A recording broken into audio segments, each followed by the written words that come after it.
भक्तिवती माताओं, बहनों, श्रद्धा भाई, एक बार परमात्मा की विशेष कृपा से, सदगुरुदेव भगवान की अनुकंपा से, पूज्य महाराज जी के, पूज्य बाबा जी के चरणों में हम सब पुनः श्रीमद् भागवत कथा का गान करने के लिए एकत्रित हैं। निश्चित रूप से परमात्मा की अनंत अनंत करुणा, सदगुरुदेव भगवान की अनंत अनंत कृपा हम पर आप पर उतर रही है, जिसके फलस्वरूप हम सभी पावन वातावरण में सदगुरुदेव भगवान की पावन शब्द छाया में एक बार पुनः हरि कथा गाने के लिए एकत्रित हैं। भक्ति ज्ञान वैराग्य और त्याग की जिसमें कथा है उसका नाम है भागवत। भायानी भक्ति गायानी ज्ञान वायानी वैराग्य गायानी त्याग, जिसमें भक्ति ज्ञान वैराग्य त्याग की चर्चा है उस कथा का नाम है भागवती कथा। अंतःकरण में अचेतन अवस्था में ज्ञान वैराग्य जो पड़े हैं हमारे आपके, ये भागवत कथा उनमें चेतना पैदा करती है, उनमें ऊर्जा पैदा करती है, नव प्राण पैदा करती है और उन्हें तरुण बनाया करती है। भागवत में आता है कि यमुना के तट पर भक्ति रो रही है क्योंकि उसके दो पुत्र हैं ज्ञान और वैराग्य, वो अचेतन अवस्था बूढ़े हो गए और माँ के सामने उनकी मृत्यु हो गई है। इसलिए भक्ति महारानी बड़ी दुखी है, रो रही है, वो परेशान है कि भी कलयुग आया नहीं, आने वाला, लेकिन उसका कुछ प्रभाव दिखाई दे रहा है। अचानक नारद जी से मुलाकात हुई तो भक्ति होकर अपनी व्यथा कहती है कि नारद जी मेरा जन्म दक्षिण भारत में हुआ, कर्नाटक में हुआ, भक्ति की जन्मस्थली दक्षिण भारत, इसलिए जितने आचार्य हुए हैं सब दक्षिण में हुए और जितने अवतार हुए हैं सब उत्तर में हुए। आचार्य दक्षिण भारत में और अवतार उत्तर भारत में, इन्हीं अवतारों की चर्चा वो आचार्य कर रहे हैं। एक बड़ा प्रसिद्ध दोहा हमारे देश में बोला जाता है कि भक्ति दक्षिण उपजी लाए रामानंद। भक्ति का जन्म दक्षिण भारत में हुआ, लेकिन संपूर्ण विश्व में उसे स्थापित करने का श्रेय स्वामी रामानंद जी महाराज को जाता। तो कहती है कर्नाटक में मैं पैदा हुई, महाराष्ट्र में मैं युवा हुई, तरुण हुई, लेकिन गुजरात में गुर्जरे जीर्णताम गता, गुजरात में जाते ही कहती है जीर्णताम गता, बुरी हो। इसी ने कहा कि वृंदावन चली जा, और मैं वृंदावन आई तो यहाँ आते ही मैं वृंदावन में भक्ति सदा तरुण अवस्था में रही। क्रीड़ा स्थली है, जन्म स्थली है, प्रेम की भूमि है, भक्ति की भूमि है। लेकिन ये दोनों मेरे पुत्र हैं, इनका नाम ज्ञान वैराग्य है, ये अचेतन अवस्था में हुए। लगता है कलयुग में माँ युवा रहेगी, बेटा बूढ़ा हो जाएगा, माँ जीवित रहेगी, पुत्र मर जाएगा। नारद जी ने कोई औषधि उपचार किया, फिर उससे लाभ नहीं हुआ। नारद जी बद्रिका आश्रम में बधाई बद्री विशाल भगवान। सरकार ऋषियों ने भक्ति के व्यथा की चर्चा किया नारद जी, और तब सरकार ऋषियों ने कहा भागवती कथा कही जाए तो ज्ञान वैराग्य को पुनः जीवन मिले। अब गंगा के तट पर नारद जी के निवेदन से भागवती कथा प्रारंभ हुई। ज्ञान वैराग्य मूर्छित पड़े हैं यमुना के तट पर, लेकिन उनके निमित्त कथा कही गंगा की। और जब कथा की पूर्णाहुति हुई तो यहाँ ज्ञान वैराग्य की चेतना वापस आ गई। ये कर्म हो गए हमारा हृदय यमुना, यमुना को कर्म का प्रतीक माना गया है शास्त्रों में। यमुना यानी कर्म, हमारे कर्म ठीक नहीं है, इसलिए हमारे अंतःकरण में जो ज्ञान वैराग्य वो मर चुका है। लगभग देखा जाता है हर अंतःकरण में ज्ञान वैराग्य मरा हुआ है। ये भागवती कथा बार बार श्रवण करने से जो ज्ञान वैराग्य अचेतन अवस्था में हमारे हृदय में बैठे हैं, उनमें चेतना आ जाएगी, वो जाग जाएंगे, उनमें प्राण आ जाएंगे। और ज्ञान वैराग्य की जब चेतना वापस आ जाएगी, हमारे हृदय में जग जाएंगे, तो व्यक्ति सन्मार्ग की ओर, सत्पथ की ओर चल पड़ेगा। तो नारद जी महाराज ने बताया कि ज्ञान और वैराग्य को कर्म करती है। कि भागवत कथा अनादिकाल में भगवान नारायण ने ब्रह्मा जी को दिया था, ब्रह्मा जी ने नारद जी को दिया, और नारद जी ने कालांतर में व्यास जी को दिया। यहाँ तक जो आई है 3 श्रेणियों की कथा, ये इतनी बड़ी कथा नहीं थी, इतना बड़ा ग्रंथ ये नहीं था, 18,000 श्लोक नहीं, मात्र 4 श्लोक। जो मूल भागवत है वो 4 श्लोक की है, 4 श्लोक, लेकिन वो इतना गहन है, इतना गूढ़ है कि व्यास जी को लगा कि आम आदमी तो कुछ समझ पाएगा नहीं। इसलिए व्यास जी ने उन 4 में से 18,000 श्लोक प्रकट कर दिया, सरल की। अब थोड़े लोग शब्दों में सरल भी नहीं हो रहा था, इसलिए 18,000 श्लोकों में श्रीमद् भागवत कथा को व्यास जी महाराज ने आबद्ध किया। इस प्रकार से भागवत कथा धरातल पर ये प्रेम पीड़ा का भी विनाश करती। आत्मदेव ब्राह्मण की संतान है, संतान प्राप्ति के लिए तप करता है, सन्यासी के द्वारा फल मिलता है, अपनी पत्नी को खिला जिससे संतान की प्राप्ति हो।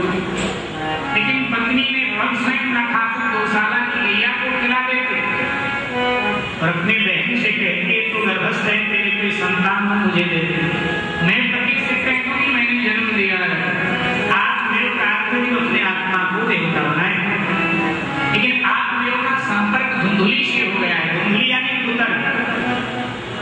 जब कुतर्क से जीवात्मा का संबंध हो जाता है तो उसका जीवन नर्क बनता है। हमारे संत लोग कहते हैं जहाँ तर्क है वहीं नर्क है। तो धुंधुली ठीक नहीं। समय बीता, संत का प्रसाद ने अपना असर दिखाया, गौशाला की गौ माता ने एक पुत्र को जन्म दिया, बछड़ा नहीं, केवल कान उसके बछड़े जैसे, गाय जैसे, बाकी तो सारा शरीर उसका गोत्र नाम रखा। धुंधुली की बहन ने जिस बच्चे को जन्म दिया, धुंधुली के पास भेज दिया, उसका नाम धुंधकारी। कालांतर में दोनों बड़े हुए। धुंधकारी महापात्र, भागवत में धुंधकारी के लिए शब्द आया है, धुंधकारी महाफल, वो करोचा महाज्ञानी। वो कर्म महाज्ञानी है, लेकिन धुंधकारी महाफल। धुंधकारी के अनाचार से दुखी होकर माता पिता ने आत्महत्या की। गोकर्ण जी ने ग्रह त्याग कर दिया। धुंधकारी वेश्याओं के साथ रहने लगा।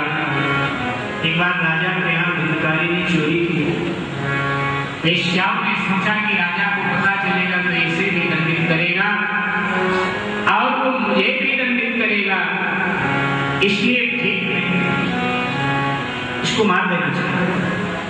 और जब मदिरा पीकर घोर नशे में धुंधकारी सो रहा था, उसका हाथ पांव बांध दिया, उसके मुख पर अग्नि डाल दिया, वो पूरी तरह झुलस कर मर गया और भयानक प्रेत योनि उसको प्राप्त हुई। गोकर्ण जी को आज उनके ज्ञान के द्वारा पता चला कि मेरे परिवार का विनाश हो गया। सभी तीर्थों में श्राद्ध तर्पण किया और अपने निवास को जगाए। उसी रात में प्रेत के रूप में धुंधकारी खड़ा हो गया, भैया मैं भूख प्यास से तड़प रहा हूँ, मुझे प्रेत योनि के लिए मेरा उपकार। मैंने सभी तीर्थों में तेरा श्राद्ध तर्पण किया और गया में जाकर के मैंने तेरा गया श्राद्ध किया, लेकिन फिर भी तेरा उद्धार नहीं हुआ। धुंधकारी ने कह दिया कि गया श्राद्ध सतेना मुक्तिर्मे न भविष्यति। हे भैया, एक नहीं आप गया में 100 श्राद्ध क्यों न करें, लेकिन गया श्राद्ध से मेरी मुक्ति नहीं। छोटे छोटे पापियों का गया में श्राद्ध होता है, मैं बहुत बड़ा। अंततः सूर्य नारायण से परामर्श किया, गोकर्ण के इष्ट हैं सूर्य नारायण। भगवान श्री सूर्य नारायण ने कहा इसे भागवती कथा सुनाई जाए और आषाढ़ शुक्ल ये कथा गोकर्ण जी ने अपने गांव में जन्म। भगवान श्री कृष्ण के स्वधाम गमन के 30 वर्ष बाद परीक्षित को सुखदेव जी ने कथा सुनाई और फिर इस कथा के ठीक 200 वर्ष बाद गोकर्ण जी ने धुंधकारी के उद्धार के लिए भागवत की कथा कही। धुंधकारी ने कथा श्रवण किया, 7वें दिन विमान आया, धुंधकारी विमान में चला गया। देवता लोग भागवत की पूरी पूरी प्रशंसा करने लगे और कहने लगे तो श्रीमद् भागवत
के संक्षेप में भगवत जी के महात्म का सारांश का दर्शन कर रहे थे।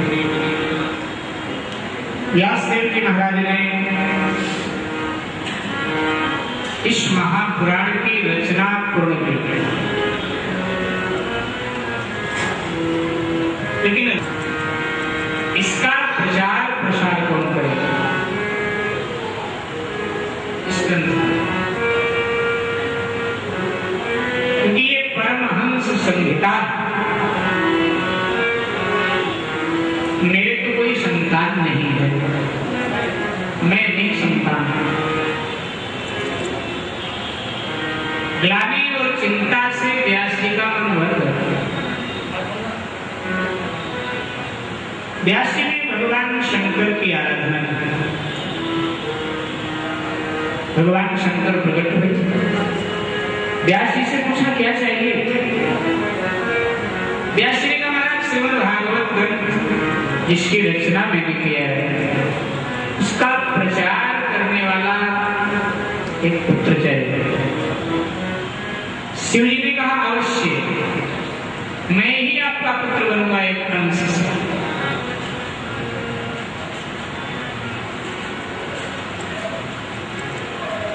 मैं ही आपका पुत्र बनकर पवित्र परमहंस संहिता का श्रीमद् भागवत का रचना।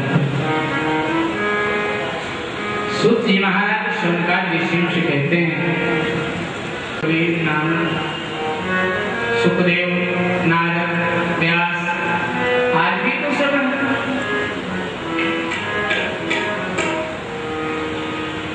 चेतना उनकी आज भी शरीर से नहीं है। चेतना, शरीर तो नश्वर है, चेतना चेतना से हमारे बीच में चेतना। तो